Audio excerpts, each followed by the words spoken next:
Senza pensarci tanto, chiudono e ci mandano a casa. Noi stiamo qua lottando tutti uniti perché questo non avvenga. Lascia a casa 160 persone e oltre.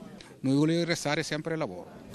Oltre 500 gli operai a braccia incrociate davanti ai cancelli. Ha aderito il 98% dei lavoratori allo sciopero della GGP contro i tagli annunciati dall'azienda. Una giornata di blocco nell'attesa dell'incontro del 30 maggio tra azienda e sindacati. Un segnale per far capire le intenzioni dei lavoratori, pronti a tutto pur di mantenere il posto di lavoro.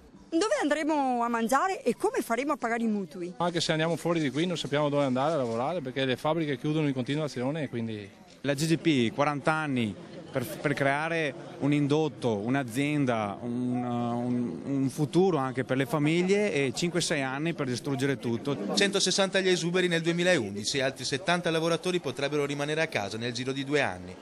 Durante la manifestazione di fronte allo stabilimento qualche momento di tensione. E i sindacati rimarranno uniti nell'incontro con l'azienda, no ai licenziamenti e maggiori investimenti nello stabilimento di Castelfranco. Quel piano non prevede investimenti qui da noi, prevede investimenti all'estero, prevede la delocalizzazione, il progressivo ovviamente smantellamento.